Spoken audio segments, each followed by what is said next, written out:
Hi guys, மணி வந்து இங்கே கரெக்டாக வந்து 2:34. எனக்கு வந்து திங்கக்கிழமை ஆயிடுச்சு. நான் வந்து ஒர்க் பண்ணிகிட்ருக்கேன். பட் இந்தியாவில் வந்துட்டு இன்னும் வந்துட்டு ஞாயிற்றுக்கிழமையில தான் இருப்பீங்க. நீங்கள்லாம் வந்துட்டு லைக் மேபி 11 அந்த மாதிரி இருக்கும்னு நினைக்கிறேன். ஸோ எனக்கு வந்து இங்கே கொரியாவில் வந்து இப்படி தான் இருக்கும். என்ன தான் வந்து மக்கள் வந்து ஃபாரினில் இருக்கவங்களாம் ரொம்ப ஜாலியாக இருப்பாங்க அப்படின்னு நினச்சாலும் அது நீங்கள் நினைக்கிற மாதிரி கிடையாது. லைக் பார்க்குறதுக்கு உங்களுக்கு அப்படி தெரியும். நீங்கள் வந்து ஃபாரினில் உண்மையாகவே நீங்கள் இருந்தீங்கன்னா தான் உங்களுக்கு வந்து அதோட கஷ்டம் தெரியும்.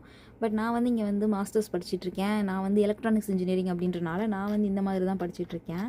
ஸோ உங்களோட ஸ்டடீஸ் எப்படி இருக்கும், உங்களோட மேஜர் என்ன அப்படின்றத மறக்காமல் கமெண்ட்டில் சொல்லுங்கள். அட்லீஸ்ட் நீங்கள் ஒர்க் பண்ணீங்க அப்படின்னாலும் எந்த கம்பெனியில் எந்த மாதிரி இடத்துல ஒர்க் பண்ணுறீங்க, உங்களோட மேஜர் என்ன அப்படின்றதையும் மறக்காமல் கமெண்ட்டில் சொல்லுங்கள். உங்களுக்கு இந்த மாதிரி வந்துட்டு ஃபாரின் போய் படிக்கணும், ஃபாரின் போய் ஒர்க் பண்ணணும் அப்படின்னாலும் மறக்காமல் உங்களுக்கு என்ன கொரிஸ் இருந்தாலும் என்கிட்ட கமெண்ட்டில் சொல்லுங்கள். ஸோ நான் ஏன் இந்த வீடியோ இப்போ வந்து எடுத்து உங்களுக்கு வந்து அப்லோட் பண்ணுறேன் அப்படின்னு பார்த்தீங்கன்னா, பீப்புள்ஸ் எல்லாருமே நினச்சிப்பீங்க லைக் ஃபாரினில் இருக்கிறதுலாம் வந்து ரொம்ப ஈஸி அப்படின்னு சொல்லிட்டு. பட் நீங்கள் நினைக்கிற மாதிரி கிடையாது. இங்கே பாருங்கள், அவங்களுக்கு வந்து ஒர்க் வந்து நம்ம வந்து சப்மிட் பண்ணணும். சொல்கிற நேரத்துக்கு வந்து சப்மிட் பண்ணணும். என்ன தான் நம்ம வந்து வெளில சுற்றினாலும் என்ன பண்ணாலும் ஒர்க் வந்து அவங்களுக்கு கரெக்டாக இருந்துச்சுன்னா தான் வந்துட்டு நெக்ஸ்ட் டைம் வந்துட்டு அது நல்லதாக இருக்கும். இல்லைனா வந்துட்டு அவங்க வந்துட்டு ரொம்பவே நம்மளை பேடாக ட்ரீட் பண்ணுவாங்க. ஸோ இப்படி தான் இருக்கும்.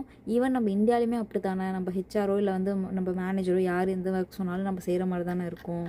So it's same. நான் வந்து படிச்சுட்ருக்கேன். பட் இருந்தாலும் என்னோடய ரிசர்ச், என்னோடய படிப்பு, அது மட்டும் இல்லாமல் இன்டர்ன்ஷிப் எல்லாத்தையும் வந்துட்டு மெயின்டைன் பண்ணணும். டைம் இருக்காது தான். அட் த சேம் டைம் வந்துட்டு ஃபேமிலி கூடயும் வந்து டைம் ஸ்பெண்ட் பண்ணணும். அட் த சேம் டைம் ஃப்ரெண்ட்ஸையும் வந்து நம்ம அடிக்கடி மீட் பண்ணுற மாதிரி இருக்கும். ஸோ இதெல்லாம் தான் வந்துட்டு ஒரு ஃபாரினில் படிக்கிற ஒரு பொண்ணோ பையனோட நார்மல் லைஃப் வந்து இப்படி தான் இருக்கும். ஸோ வந்துட்டு உங்களுக்கு வந்து இந்த மாதிரி யூஸ்ஃபுல்லான விஷயம் தெரிஞ்சுக்கணும் அப்படின்னா மறக்காமல் நம்ம தமிழ்களின் கொரியா வந்து சப்ஸ்கிரைப் பண்ணிக்கோங்க. உங்களுக்கு எந்த மாதிரி வீடியோ அப்லோட் பண்ணணும், நான் கொரியாவில் இருக்கேன், உங்களுக்கு எந்த மாதிரி வீடியோ வந்து அப்லோட் பண்ணோம் அப்படின்னா மறக்காமல் கமெண்ட்டில் சொன்னீங்கன்னா நான் உங்களுக்காக அந்த வீடியோ வந்துட்டு அப்லோட் பண்ணுவேன். ஸோ தேங்க்யூ, பாய்.